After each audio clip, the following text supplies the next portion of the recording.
কোরআনুল কারীমের সূরা বাকারা 208 নম্বর আয়াতের ভিতরে আল্লাহ রাব্বুল আলামিন দুনিয়ার মানুষদেরকে মেসেজ দিয়ে দিলেন, দুনিয়ার মানুষদেরকে আল্লাহ রাব্বুল আলামিন জানিয়ে দিলেন, ইয়া আইয়ুহাল্লাযীনা আমানু দুখুলু ফিস-সিলমি কাফা ওয়া লা তাত্তাবি'উ খুতুওয়াতিশ শাইতান ইন্নাহু লাকুম আদুউম মুবিন। সুবহান করে বলি আল্লাহু আকবার। হ্যাঁ আমার বন্ধুরা, আয়াতের অর্থটিকে খেয়াল করেন। আল্লাহ রাব্বুল আলামিন এই আয়াতের ভিতরে সর্বপ্রথম ডাক দিলেন কাদেরকে? ইয়া আইয়ুহাল্লাযীনা আমানু। আমানু শব্দের দ্বারা ঈমানদার। তারা একটু জোরে বলেন, আপনার আমার ঈমান আছে? একটু আওয়াজ দিতে হবে। আপনারা যদি আলোচনা না বুঝেন তাহলে তো মনে করুন আওয়াজ না দেন, রিপ্লাই না করেন, তাহলে বুঝে যাবেন আলোচনা বুঝেন না। আল্লাহ রাব্বুল আলামিন আয়াতের ভিতরে বলেন, ইয়া আইয়ুহাল্লাযীনা আমানু দুখুলু ফিস-সিলমি কাফা। ইয়া আইয়ুহাল্লাযীনা আমানু, হে ঈমানদারগণ। আল্লাহ কাদেরকে ডাকতেছেন?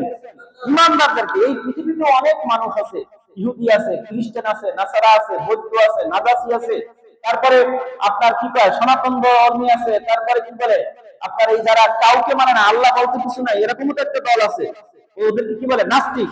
যাই বলেন, এই সকল ধর্ম বর্ণ সব লোকদের ভিতর থেকে আল্লাহ রাব্বুল আলামিন ডিভাইডেড করলেন, বিভক্ত করলেন, ভাগ করলেন।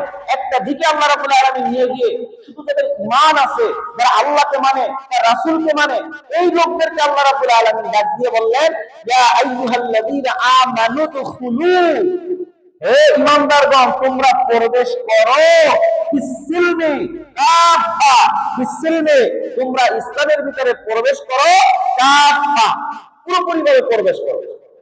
আল্লাহু আকবার বলেন না? হ্যাঁ আমার বন্ধুরা, আল্লাহ রাব্বুল আলামিন এই আয়াতের ভিতরে বললেন যে হে ঈমানদারগণ তোমরা ইসলামের ভিতরে পুরোপুরিভাবে প্রবেশ করো। অর্থাৎ তাফসীরে মাজহারির ভিতরে আছে, আপনি যে ইসলামের একটা বিষয় মানবেন আবার আরেকটা বিষয় মানবেন না তা নয়। ইসলামকে মানতে হবে পুরোপুরি ভাবে। নামাজ যেমনি আপনি পড়বেন, নামাজ পড়া ফরজ। যাকাত যদি আপনার উপরে ফরজ হয়, যাকাত দেওয়াও ফরজ। আপনার আমার স্ত্রী মা বোনদেরকে পর্দায় রাখা ফরজ। সুদ খাওয়া যেমন হারাম, হারাম না সুদ খাওয়া? কি সুদ কি জায়েজ? এখন আমাদের সমাজে তো সুদ সম্পর্কে আলোচনা করলেই মনে করেন সুদের তো ৭৩ গুনাহ, সবচেয়ে ছোট গুনাহ হলো নিজের জন্মদাত্রী মা, ওই মায়েরকে নিকাহ করা বা মায়ের সাথে জিনা করা। নাউজুবিল্লাহ বলতেন, এইটা হলো সবচেয়ে ছোট গুনাহ। এখন আমাদের রমজে রমজে হলো সুদ। কেমন? আপনি মনে করেন যারা একটু নিম্ন শ্রেণীর মানুষ আছে, এনজিওর মাধ্যমে লোন যে নেয়, এটার ভিতরে সুদ না? এটা তো একটা রমরে একদম নিম্ন শ্রেণীর মানুষ সবার ভিতরে আছে। এরপরে মধ্যম শ্রেণীর মানুষ যারা আছে, মোটামুটি 2 থেকে 10 লাখ টাকার যদি মালিক হয়, তাহলে তাদেরকে দেখবেন কি করে ডিপোজিট করে। কি করে? মধ্যম শ্রেণীর মানুষগুলো ডিপোজিট করে, এবার ইসলামী ব্যাংক নাম দেয়। কিন্তু বাংলাদেশের কোন শরিয়া ব্যাংক আছে বলতে পারবেন? শরিয়া ব্যাংক কি? আপনি মনে করেন ব্যাংকে 10 লাখ টাকা রাখলেন, যদি ওইটা হালাল হইবে এই পন্থায়, যদি আপনি 10 লাখ টাকায় যদি আপনার বছর শেষে মনে করেন 10,000 বা 20,000 বা মাসে মাসে আপনি যদি ইন্টারেস্ট নেন, মানে লাভ নেন, কোন মাসে যদি আপনি ব্যাংক থেকে মনে করেন ব্যাংক যদি বলে যে এই মাসে আপনার এই 10 লাখ টাকায় 1 টাকাও লাভ হয় না, পরের দিন ব্যাংক রাখবে? কোন গ্রাহক ব্যাংক রাখবে? ব্যাংকে টাকা আর রাখবে মানে? অথচ আল্লাহ বলেছেন ওয়াহাল্লাহুল বাইআ ওয়া হারামার রিবা, আল্লাহ সুদকে করছে হারাম আর কি ব্যবসাকে করছে হালাল। তাহলে ব্যবসা যে ব্যক্তি করে লাভও আছে লসও আছে। আপনি ব্যাংকে টাকা রাখলেন, লভ্যাংশ নিতেছেন, লস তো কখনো নেন না, তাহলে ওইটা কি সুদ না? আপনি যেভাবেই ঘুরে খান, যতই আপনি বলেন মুনাফা, ওটা মুনাফা হয় না, ওটা হয় সুদ। কি হয় বলেন? সুদ হয়। এখন এই তো গেল মধ্যম শ্রেণী। আর যারা উচ্চ লেভেলে আছে, এরা তো কত লেভেলে খায়। মনে করেন 10 লাখ 20 লাখ বা কোটি টাকার মালিক যে আছে, কয়েক কোটি টাকার মালিক, সে কি করে সরকারকে ফাঁকি দেওয়ার জন্য ব্যাংক থেকে একটা 10 লাখ টাকা একটা ঋণ দিয়ে রাখে। কি করে, একটা ঋণ নেয়, যাতে সরকার মনে করে যে ওনার তো দেখায় ইন্টারেস্ট, মানে সরকার যখন ট্যাক্স দেওয়া লাগবে ওই ঋণের কাগজপত্র শো করে যে আমি আপনাকে ট্যাক্স দেবো কি, আমার তো অমুক ব্যাংকে 10 লাখ 20 লাখ 50 লাখ 1 কোটি টাকা ঋণ নেওয়া আছে। সরকার কি করে যে উনি তো ব্যবসায়িক ক্ষেত্রে এমনি ঋণগ্রস্ত, তাতে ওনার ট্যাক্সটা মৌখিক করে দেয়, কিন্তু ওই ঋণ যে আপনি আনলেন সেখানে সুদ হয়েছে না, সেখানে সুদ হইতেছে না। তাহলে সুদে সর্বস্তরের মানুষ জর্জরিত। এই কথাটা বললে অনেকে বেজার হয়ে যায়, কিন্তু না। সুদ, সুদ খাওয়া কি একটু জোরে বলেন? হারাম। সুদ খাওয়া কি? এরপরে আসেন ঘুষের লেনদেন। ঘুষ ছাড়া কোন ফাইল পাস হয়? একদম ইউনিয়ন পরিষদ থেকে শুরু করে, ভূমি অফিস থেকে শুরু করে, একদম সচিবালয় পর্যন্ত বিনা টাকায় আপনার ফাইল স্বাক্ষর খুব কমই হয়। যদি হয় স্বতন্ত্র, সেটা আলহামদুলিল্লাহ। যে ব্যক্তি বিনা লেনদেনে তার কি বলে ফাইল স্বাক্ষর করতে পারে, ওই ব্যক্তি ভাগ্যবান। খুশি হন আর বেজার হন। অর্থাৎ সমাজের রন্ধ্রে রন্ধ্রে এখন ঘুষ ছাড়া কোনো কাজ হয়। এবার এটাকে আবার হালাল করে কি বইলা, হাদিয়া বইলা। আসলে আমি এই যে ফাইলটা পাস করবো, আমার তো একটু কষ্ট আছে, বড় স্যারের দ্বারা দেওয়া লাগবে, তার দুজন লাগবে, সেই আমারে খুশি করবেন না। ঘুষ নেয় না, নেয় হাদিয়া। এটা কি জায়েজ আছে? আমার কথা বেজার হন? তো ভাইয়ার আমার, বলুন আমার, আল্লাহ রাব্বুল আলামিন বলেন ইয়া আইয়ুহাল্লাযীনা আমানু দুখুলু ফিস-সিলমি কাফা, যে তোমরা ইসলামের ভিতরে পুরোপুরি ভাবে প্রবেশ করো। তোমরা ইসলামের একটা মানবা আর একটা মানবা না, তা হয় না। ইসলামকে পুরোপুরি ভাবে মানতে হবে, নামাজ পড়তে হবে, রোজা রাখতে হবে, পর্দা করতে হবে, হালালকে হালাল মনে করতে হবে, হারামকে হারাম মনে করে বর্জন করতে হবে। এর নাম হলো ইসলাম, ঠিক কিনা বলেন? এরপর আল্লাহ রাব্বুল আলামিন বলেন ওয়ালা তাত্তাবিউ খুতুওয়াতিশ শাইতান ইন্নাহু লাকুম আদুউম মুবিন। তোমরা শয়তানের পদাঙ্ক অনুসরণ করো না, শয়তান থেকে তোমরা দূরে থাকো, কেননা ইন্নাহু লাকুম আদুউম মুবিন, শয়তান হলো তোমাদের প্রকাশ্য শত্রু। শয়তান কি একটু জোরে বলে? প্রকাশ্য শত্রু। এখন এই শয়তান শয়তান কিছু মানুষকে চাবি দিয়ে সবসময় ঘুরাইতে থাকে। যে ব্যক্তি একটু নামাজ পড়ে, রোজা রাখে, দান সদকা করে বা ইত্যাদি যা করে, এটা সবসময় খোঁচায়। আর আমাদের ভিতরে আমরা এমন কিছু ঘরে আছি যে শয়তান ওই যে একবার চাবিতে ঘুরানি একটা দিয়ে দিছে, এখনো ওই আপনার ঘুরানে ঘুরতে আসে। ওরা আপনার আমার কাছে বেশি একটা মেহনত করতে হয় না, কেননা অনেক আমরা মুসল্লি আছি, জুমার নামাজের মুসল্লি। কি নামাজের মুসল্লি ফিরে বলেন? জুমার নামাজের মুসল্লি। জুমা পড়লে আর সপ্তাহে নামাজ পড়া লাগে।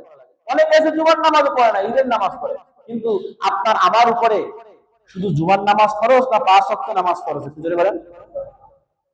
এই জুমার নামাজটা যেমনি আপনার আমার উপরে ফরজ হয়েছে, তেমনি ফজরের নামাজটাও আপনার আমার উপরে ফরজ হয়েছে।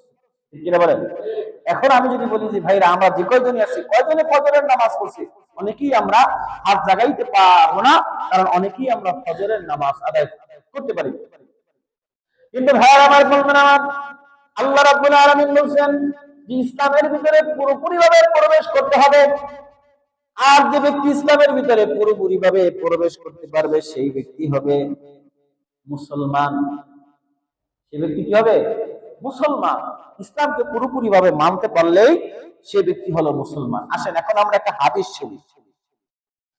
আন উমর ইবনে খাত্তাব রাদিয়াল্লাহু তাআলা আনহু قال بينما نحن عند رسول الله صلى الله عليه وسلم ذات يوم إذ طلع علينا رجل شديد بياد الثوب شديد سواد الشعر لا يرى عليه أثر السفر ولا يعرفه أحد منا حتى جلس إلى النبي صلى الله عليه وسلم فاسند ركبتيه إلى ركبتيه ووضع كفيه على فخذيه وقال يا محمد أخبرني عن الإسلام. قال الإسلام أن تشهد أن لا إله إلا الله وأن محمدا رسول الله وتقيم الصلاة وتؤتي الزكاة وتصوم رمضان وتحج البيت إن استطعت إليه سبيلا. قال صدقت. فعجنا له يسأله ويصدقه. قال فأخبرني عن الإيمان. قال أن تؤمن بالله وملائكته وكتبه. قال فأخبرني عن الإحسان قال الإحسان أن تعبد الله كأنك تراه فإن لم تكن تراه فإنه يراك قال صدقت আল হাদিস। এই হাদিসটা বিশেষ করে বুখারী শরীফে আছে। কোথায় আছে যদি বলেন? বুখারী শরীফের আছে। আবু দাউদ শরীফের 4695 নম্বর হাদিস, মুসলিম শরীফের 8 নম্বর হাদিস, কিতাবুল ঈমানের একদম মুসলিম শরীফের প্রথম দিকেই 8 নম্বর হাদিস, তিরমিজি শরীফের 2610 নম্বর হাদিস। অর্থাৎ সিয়াসিত্তার 4টা কিতাবের ভিতরেই এই হাদিসখানা আছে।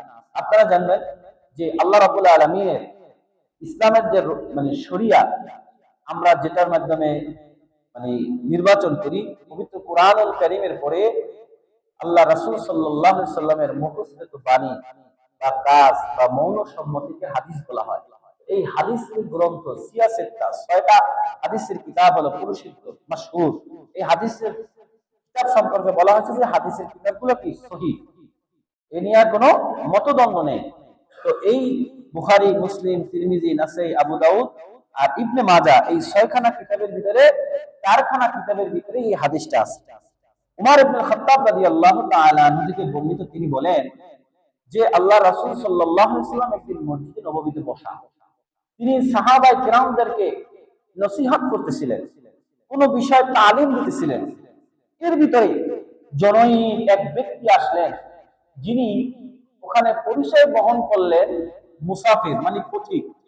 মনে করেন আপনি এখান থেকে কি বলে সিলেট যাবেন, তো সিলেট যদি কোনো ব্যক্তি যায় বা সিলেট থেকে যদি কোনো ব্যক্তি এখানে আসে, মুসাফির ব্যক্তি বা পথিক ব্যক্তি, তাহলে কি বলেন, যতই সে গাড়ির ভিতরে যেটাই থাকুক, একটু কাপড় চোপড় ময়লা যুক্ত থাকে না, বা একটু আবর্জনা মানে সফরকারী মানে যে ব্যক্তি সফরে বের হয়, ভ্রমণে বের হয়, তার কাপড় চোপড় দেখলে বোঝা যায়, ঠিক না?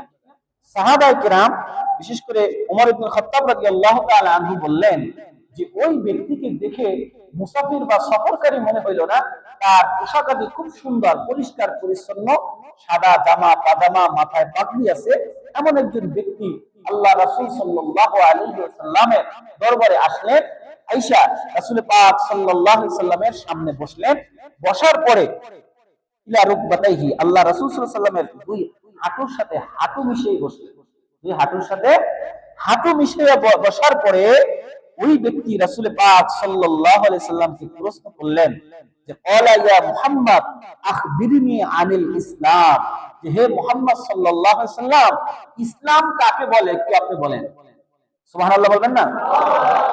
এখন ক্বালা রাসূল পাক সাল্লাল্লাহু আলাইহি সাল্লাম বললেন যে আল ইসলাম, ইসলাম হলো আন তাশহাদু আল্লা ইলাহা ইল্লাল্লাহ, যে ইসলাম হলো যে এই কথার সাক্ষ্য দেওয়া যে আল্লাহ ছাড়া কোনো ইলাহ নাই, আল্লাহ ছাড়া কোনো ইলাহ নাই, ওয়া আন্না মুহাম্মাদান আবদুহু ওয়া রাসূলুহু, আর মুহাম্মদ সাল্লাল্লাহু আলাইহি সাল্লাম হলো আল্লাহ তাআলার রাসূল।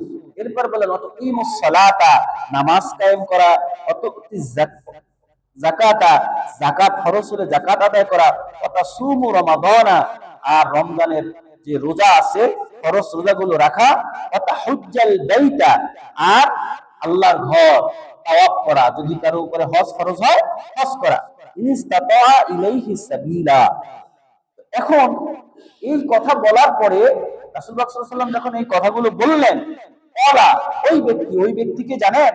ওই ব্যক্তি হলো জিবরাইল আলাইহিস সালাম। জোরে বলেন না সুবহানাল্লাহ। জিবরাইল আলাইহিস সালাম বললেন ওয়ালা সাদাক্তা, আপনি সত্য বলেছেন ইয়া রাসূলুল্লাহ, ইয়া হাবিবাল্লাহ, আপনি যে কথাগুলো বলছেন এর নামই হলো ইসলাম। সুবহানাল্লাহ বলবেন না? অর্থাৎ কোন ব্যক্তি যদি ইসলামকে মানতে চায়, ইসলামকে যদি অনুসরণ করতে চায়, কোন ব্যক্তি যদি নিজেকে মুসলমান হিসেবে দাবি করে, তাহলে এই রকমগুলো আগে পালন করতে হবে। সর্বপ্রথম তাকে আল্লাহর উপরে ঈমান আনতে হবে, তার রাসূলের উপরে ঈমান আনতে হবে।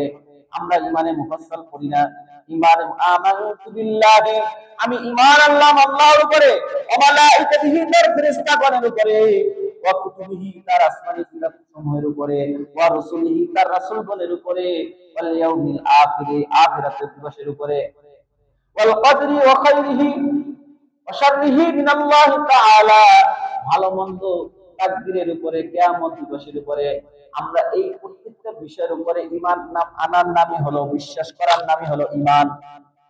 এইগুলা উপরে বিশ্বাস স্থাপন করার নাম কি? ঈমান। এরপরে আপনি ঈমান আনার পরে আল্লাহ রাসূল বললেন, কোন ব্যক্তি যদি নিজেকে মুসলমান দাবি করে, নিজেকে যদি ইসলাম ওয়ালা মনে করে, তাহলে আকিমুস সালাতা, সে যেন নামাজ কায়েম করে। কি করে? নামাজ কায়েম করে। ভাইরা আমার, বন্ধুরা আমার, এখানে কিন্তু বলে না যে ওয়াকিম, বলছে নামাজ কায়েম করা। নামাজ পড়া আর কায়েম করা এক না। এই বিষয়টা আমরা অনেকে বুঝি না। আল্লাহর রাসূল এখানে বলছেন যে ওয়াকিমুস সালাতা ওয়াতিজ যাকাতা। যাকাত খরচ হইলে আপনার আমার উপরে যদি ধনাত্মবান ব্যক্তি হয়, যে পরিমাণ যাকাত খরচ হইবে যাকাতটা আদায় করে দিলে বা শেষ, জিম্মাদার মুক্ত।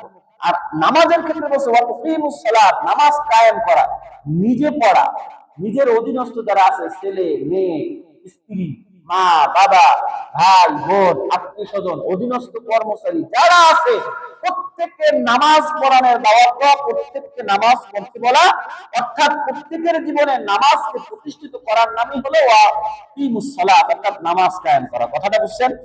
নামাজ বলছেন কায়েম করতে, আর যাকাত বলছে আদায় করতে। অর্থাৎ যাকাত আদায় করা সহজ, আর নামাজটা হলো আপনি আমার নিজের পড়তে হবে। এখন আমাদের অনেক আব্বাজিরা, মুরব্বীরা আছে, ফজরের নামাজ আমরা পড়ি, কিন্তু আপনার আমার ছেলে সন্তান ঘুমায় থাকে, তাদেরকে আমরা ডাক দিই, ও অনেক রাত্র 10টা 11টা 12টা পর্যন্ত পড়ছে, রাত্রে কারেন্ট তো ছিল না, ঘর গরমে ঘুমাইতে পারে না, এখন ঘুমা। কিন্তু না না, আল্লাহর রব্বুল আলামিন কু আনফুসাকুম ওয়া আহলিকুম নারা, তুমি নিজে জাহান্নামের আগুন থেকে বাঁচো এবং তোমার আহলকে জাহান্নামের আগুন থেকে বাঁচাও। মুয়াত্তাবিন মালিকের ভিতরে একটা হাদিস আছে, আপনি যে আপনার সন্তানকে ভালোবাসা নামাজের দাওয়াত দেন না, ইসলাম শিখান না, নামাজ শিখান না, রোজা যে আপনি রাখান না, কিয়ামতের ময়দানে একদল ব্যক্তিকে আল্লাহ রাব্বুল আলামিন জান্নাত দিয়ে দেবে, যাও তোমরা, তোমাদের হিসাব নিকাশ হয়ে গেছে, তোমরা জান্নাতে যাও। তখন তার সন্তানরা এসে বলবে, আল্লাহ, আমাদের একটা অভিযোগ আছে। আল্লাহ বলবেন, কি অভিযোগ? আল্লাহ, আপনি যে আমার মা বাবাকে জান্নাত দিয়ে দিলেন, তাহলে আমরা কি অপরাধ করছি? কেন, কি হয়েছে তোমাদের? আল্লাহ, আমার মা বাবা কোনোদিন আমাদেরকে নামাজের জন্য প্রহার করে নাই, বারবার নামাজের জন্য আমাদের বকাঝকা করে নাই, আমাদেরকে প্রহার করে নাই, আমাদের ভাত বন্ধ করে দেয় নাই, নামাজের জন্য, রোজার জন্য কোনোদিন ওইভাবে তাকিদ দেয় না। আল্লাহ, সে যদি ছোটবেলা থেকে যদি আমাদেরকে ঠিকই ইঞ্জিনিয়ার বানাইছে, ডাক্তার বানাইছে, উচ্চ শিক্ষিত বানাইছে, কিন্তু কোরআনের শিক্ষা সে দেয় না, এই ইসলামের শিক্ষা সে শিক্ষিত করে নেয়, আল্লাহ আজকে যদি আমার মা বাবাকে জান্নাত দেন, তাহলে আমরা কি অপরাধ করছি? আল্লাহ বলবেন, তাহলে এখন কি করা যায়? ওই সন্তানগুলো বলবে, আল্লাহ, আপনি তো আমাদেরকে জাহান্নাম দিচ্ছেন, তাহলে আমাদেরকে জাহান্নামে ফেলাবার আগে আগে আমার মা বাবাকে জাহান্নামে ফেলা। আপনার সহিহ ইবনে হিব্বানের হাদিসের ভিতরে আসছে যে আল্লাহ রাব্বুল আলামিন তখন ওই জান্নাতপ্রাপ্ত মা বাবাদেরকে ওই হাসরের ময়দানে জমিনে শোয়া দেবে। শোয়া দেওয়ার পরে ওই বেঈমান সন্তানের ডান পা থাকবে মায়ের বুকের উপরে, বাম পা থাকবে বাবার বুকের উপরে। এরপরে একদল কানা, অন্ধ, বধির, চোখে দেখে না, কানে শোনে না, এরকম একদল ফেরেশতা ওই মা বাবার গলায় আপনার জাহান্নামের আগুনের শিকল পড়াইয়া এরপরে তাই না জাহান্নামে নিয়ে যাবে। আর সর্বপ্রথম ওই মা বাবাকে জাহান্নামের আগুনে ফেলায়। এত কঠিন হবে হাসরের ময়দান। যেই সন্তানের জন্য মা বাবা জীবন উৎসর্গ করে দেয়, জীবনকে বাজি রেখে সবকিছু করতে পারে, আর ওই হাসরের ময়দানে ওই সন্তানই হবে তার জাহান্নামের কারণ। কারণ আপনি যে আপনার সন্তানকে দিন শিখান নাই, ইসলাম শিখান নাই, নামাজ শিখান নাই, রোজা শিখান নাই। ভাইয়ের আমার, বন্ধুরা আমার, আছেন। এরপরে জিবরাইল আলাইহিস সালাম প্রশ্ন করলেন, ক্বালা আখবিরনি আনিল ঈমান, ইয়া রাসূলুল্লাহ, আপনি ইসলাম বললেন, ইসলাম সম্পর্কে বুঝলাম, এখন একটু বলেন ঈমান কাকে বলে? ক্বালা, রাসূল পাক সাল্লাল্লাহু আলাইহি সাল্লাম বললেন, আনতুমিনু বিল্লাহি ওয়া মালাইকাতিহি ওয়া কুতুবিহি, ক্বালা ফাআখবিরনি আনিল ইহসান। আসেন, এখন আল্লাহ রাসূল বলেন যে আনতুমিনু বিল্লাহি ওয়া মালাইকাতিহি ওয়া কুতুবিহি ওয়া রাসূলিহি, অর্থাৎ ঈমান হলো ওই আগে যে কথাটা বলছি যে আল্লাহর উপরে ঈমান আনা, ফেরেশতাদের উপরে, আসমানি কিতাবসমূহের উপরে, তার রাসূলগণের উপরে, কিয়ামত দিবসের উপরে, জান্নাত জাহান্নামের উপরে, অর্থাৎ ইত্যাদি প্রত্যেকটা বিষয়ের উপরে বিশ্বাস রাখার নামই হলো ঈমান। এরপরে জিবরাইল সাল্লাম বললেন যে ক্বালা আল ইহসান, ইয়া রাসূলুল্লাহ, ইহসান কাকে বলে? আল্লাহ রাসূল বললেন আন তা'বুদাল্লাহা কাআন্নাকা তারাহু ফাইন লাম তাকুন তারাহু ফাইন্নাহু ইয়ারাক। ক্বালা সাদাকতা। অর্থাৎ রাসূল পাক সাল্লাল্লাহু আলাইহি ওয়াসাল্লামকে যখন প্রশ্ন করলেন যে ইয়া রাসূলুল্লাহ, ইহসান কাকে বলে, আল্লাহ রাসূল বললেন, শোনো, তুমি যখন ইবাদত করো, কি করো? ইবাদত করো, অর্থাৎ নামাজই মনে করেন করেন, এই নামাজটা পড়ার সময় তুমি মনে করো যে কি তুমি আল্লাহর সামনে। কোথায়? আল্লাহ তোমার সামনে। ইবাদতটা যে তুমি করতেছো, নামাজ পড়তেছো বা যা করতেছো, এটা কি আল্লাহ তোমার সামনে, তুমি তার সামনে সবকিছু করতেছো। আনতা আবুদাল্লাহ, আল্লাহ তোমার কি নিকটে। আর যদি সেটা নাই করতে পারো, ফাইল্লাম তাকুন তারাহু ইয়ারাক, তাহলে মনে করো আল্লাহ সব কিছু দেখতেছে। আল্লাহ তোমার সামনে, এত দূর যদি তুমি ইতমিনানুল কলব যদি করতে নাই পারো, তাহলে তুমি এতটুকু মনে করো যে ফাইল্লাম তাকুন তারাহু ইয়ারাক, যে তুমি আল্লাহকে দেখতেছো বা আল্লাহ তোমার সামনে, এটা মনে করতে না পারলেও আল্লাহ তোমাকে দেখতেছে, এটা তুমি মনে করো। তাহলে এখন যদি মনে করেন যে কোনো ব্যক্তি যদি মনে করে যে নামাজ পড়তে আইসা যে আল্লাহ আল্লাহ তো আমাকে দেখতেছে যে সে আমি নামাজ পড়তেছি, তাহলে তার নামাজটা কত খুশি খুশি শহীদ হয় বলতে পারেন? তাহলে কি আর তার অন্তরের ভিতরে দুনিয়াবি কোনো চিন্তা আসতে পারে? আপনি যদি অফিস আদালতে কাজ করতে যান, আর ওই কাজটা যদি আপনার জীবিকা নির্বাহের উদ্দেশ্যে করেন, আর অন্তরে যদি ভয় থাকে আল্লাহ, কার ভয় করবেন? ইয়া আইয়ুহাল্লাযীনা আমানু তাকুল্লাহ, হে ঈমানদারগণ, তোমরা আল্লাহকে ভয় করো, হাক্কা তুকাতিহি, তোমরা আল্লাহকে ভয় করো, ভয় করার মতো ভয় করো। এরপর আল্লাহ বলেন ওয়ালা তামুতুন্না ইল্লা ওয়া আনতুম মুসলিমুন, আর তোমরা ততক্ষণ পর্যন্ত মৃত্যুবরণ করিও না যতক্ষণ পর্যন্ত তোমরা পুরোপুরি মুমিন না হও, মুসলমান না হও। সুবহানাল্লাহ বলেন না?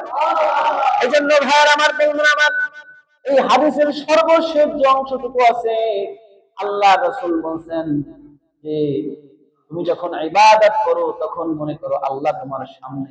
আল্লাহ কি তোমার সামনে, তুমি আল্লাহকে দেখতেছো। যদি এটা মনে করতে নাই পারো, তাহলে তুমি মনে করো কি আল্লাহ তোমার সবকিছু দেখতেছেন। যদি এটা কোনো ব্যক্তি মনে করে, তাহলে সে ব্যক্তি মিথ্যা কথা বলতে পারে, চগলখুরি করতে পারে, অন্যায় অবিচার জুলুম অত্যাচার করতে পারে, সুদ ঘুষ খাইতে পারে, জেনার অবিচারে লিপ্ত হইতে পারে, আলেম ওলামাদের গিবত শিকায়ত করতে পারে, পারে পারে পারে পারে কোনো কিছুই পারে না। তখন তার অন্তরের ভিতরে ভয় থাকে আল্লাহর। কার ভয় থাকে? জোরে বলেন, কার ভয় থাকে? যার অন্তরে আল্লাহর ভয় থাকে, তার প্রত্যেকটা কাজ তো আল্লাহর উদ্দেশ্যেই হয়। কার উদ্দেশ্যে হয়? জোরে বলেন।